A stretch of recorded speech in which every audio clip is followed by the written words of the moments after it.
Proclamación del Santo Evangelio de Jesucristo según San Marcos.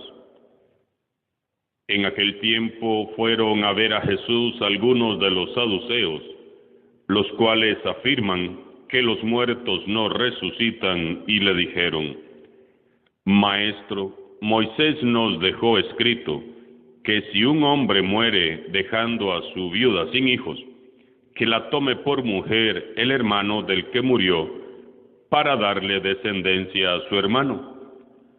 Había una vez 7 hermanos, el primero de los cuales se casó y murió sin dejar hijos. El segundo se casó con la viuda y murió también sin dejar hijos.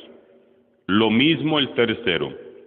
Los 7 se casaron con ella y ninguno de ellos dejó descendencia. Por último, después de todos, murió también la mujer. El día de la resurrección, cuando resuciten de entre los muertos, ¿de cuál de los 7 será mujer?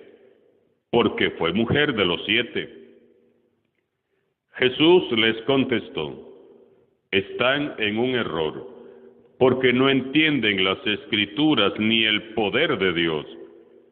Pues cuando resuciten de entre los muertos, ni los hombres tendrán mujer, ni las mujeres marido, sino que serán como los ángeles del cielo. Y en cuanto al hecho de que los muertos resucitan, ¿acaso no han leído en el libro de Moisés aquel pasaje de la zarza en que Dios le dijo: Yo soy el Dios de Abraham, el Dios de Isaac, el Dios de Jacob? Dios no es un Dios de muertos, sino de vivos. Están pues muy equivocados. Palabra del Señor.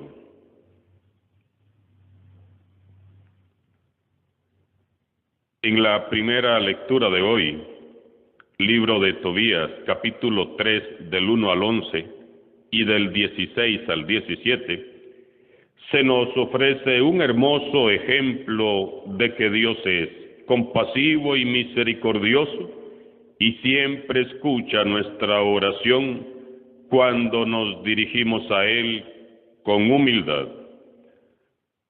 Por un lado tenemos al justo Tobit, que continúa ciego. Nada han podido hacer los médicos. Él llora amargamente y ora a Dios pidiendo compasión y reconociendo todos sus pecados y los pecados de su pueblo. Tobit pide a Dios la muerte y el descanso. Ya es mucho sufrimiento. Su mujer Ana se ha cansado ya de la pobreza en que viven y pasa los días injuriando a Tobit. Por otro lado, la otra historia. Se nos narra la infelicidad de Sara, una mujer que vive a muchos kilómetros de distancia de donde vive Tobit. Ella ha perdido ya a 7 maridos por causa de un demonio llamado Asmodeo, el devastador, que mataba a los hombres que se acercaban a ella, sembrando el odio a su alrededor. La tristeza inunda su alma hasta el punto de que Sara quiere ya suicidarse. Son 2 historias de dolor que Dios va a convertir en una historia de salvación. Tanto Tobit como Sara se ven afligidos y humillados por la crítica y la burla del prójimo. Sin embargo, ambos buscan a Dios en la oración y hallan el consuelo de Dios, que inclina su oído hacia ellos y escucha su oración. En aquel instante el Dios de la gloria escuchó las súplicas de Sara y Tobit y envió al ángel Rafael a curarlos.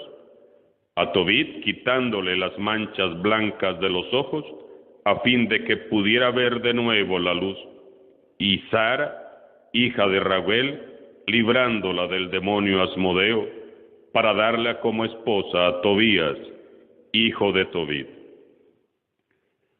Tobías, el hijo de Tobit, recibe la guía y la amistad de un ángel del Señor, el ángel Rafael, y se convierte en el instrumento que traerá la salud a su padre ciego y la alegría del matrimonio y la maternidad a Sara. Dos historias de dolor que Dios convierte en una historia de salvación. Así es Dios. Él es el Todopoderoso, el compasivo y misericordioso que puede convertir la crisis en oportunidades, las maldiciones en bendiciones, el llanto y la tristeza en lágrimas, pero de alegría. Dios nos ama y cuida de los suyos, y se vale de medios humanos y angélicos para hacerlo. Él puede tomar la maldad que el enemigo planea y lleva a cabo en tu contra y transformarla en gracia, bendición y fortaleza para tu vida y para tu familia. El enemigo siempre nos acechará con intenciones destructivas. Siempre buscará devastar la vida. Siempre intentará echar a perder el plan de Dios, matándonos el alma y robándonos la paz, la alegría, el deseo de vivir, contaminando nuestra esencia pura de seres humanos. En momentos de prueba y de dolor, hay que buscar refugio en Dios. Nunca tengamos miedo de lo que el enemigo pueda hacer, porque Dios estará ahí siempre como un Padre bueno, para protegernos y guardarnos de todo mal. Pero hay que recurrir a Él en oración y con humildad. ¿Se vale llorar? Claro que sí.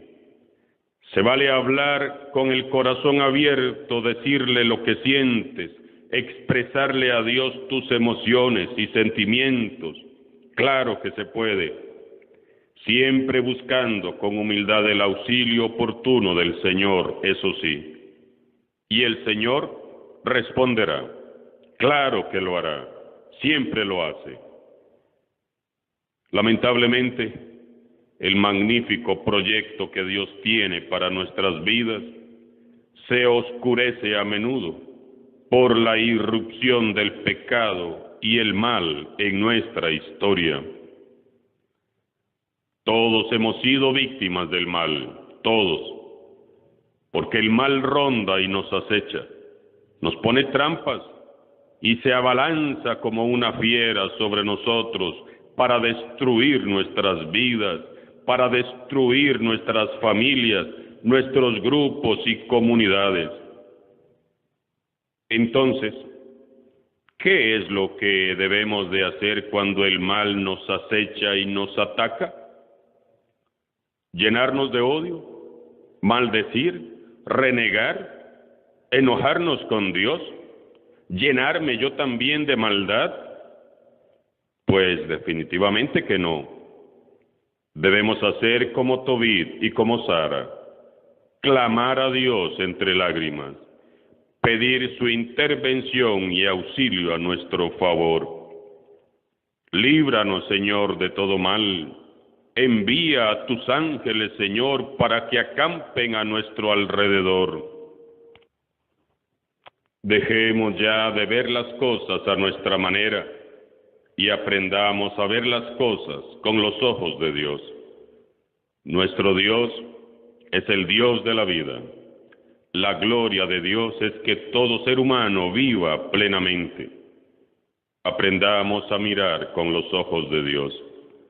Aspiremos a mirar con sus ojos y a comprender cada instante, cada acontecimiento de nuestras vidas desde la visión de Dios.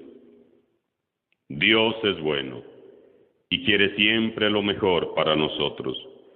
Dios es un Dios de vida y no de muertos. Los saduceos del pasaje que hemos escuchado en el Evangelio de hoy también necesitaban urgentemente aprender a mirar con los ojos de Dios. Jesús se encontraba a menudo con los intelectuales de su tiempo, que trataban de superarlo en sabiduría. Ellos no creían en la resurrección. Según sus creencias, la persona se perpetuaba, es decir, pervivía, por medio de los hijos y su descendencia, pero no había más allá. Los saduceos se apoyan entonces en una historia de una mujer que ha perdido a 7 maridos para tratar de ridiculizar la idea de la resurrección y ridiculizar a la vez a Jesús. En la resurrección, ¿de cuál de los 7 hermanos era mujer? Otra pregunta hipócrita, hecha no por el deseo de saber la respuesta, sino para hacer caer y dejar en ridículo a Jesús. Jesús los reprende fuertemente.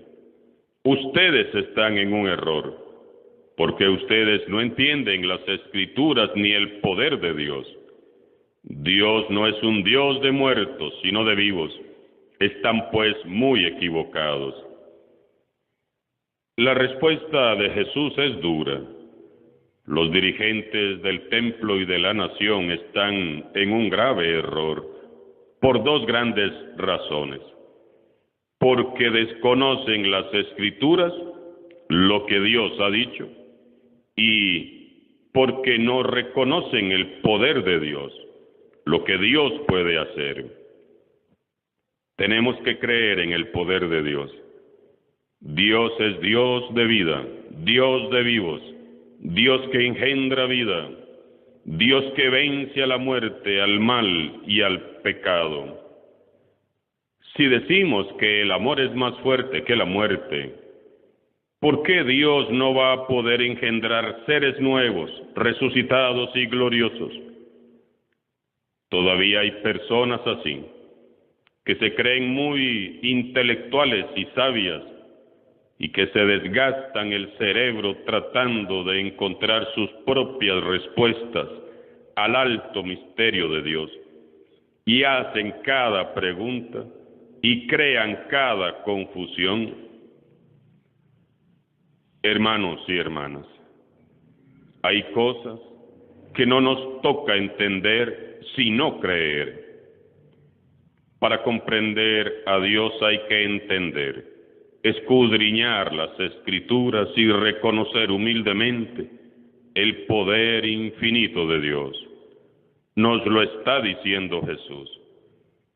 En lugar de desgastarnos tratando de entender o encontrar respuestas a nuestras preguntas, ¿por qué mejor no invertimos el tiempo escudriñando las Escrituras a la luz del Espíritu Santo para poder comprender mejor el misterio de la vida en Dios? Vivir esta vida sin consultar el manual que se llama Biblia. Es inútil vivir esta vida mirando con nuestra limitada visión. Es un fracaso. Vivir esta vida sin Dios es un caos. Nunca entenderemos a Dios si no meditamos las palabras de Jesús y no creemos firmemente en su poder. Solo Él y nadie más que Él puede transformar nuestras historias de dolor en historias de salvación. Busquemos refugio siempre en Dios. Alabado sea Jesucristo, sea por siempre bendito y alabado.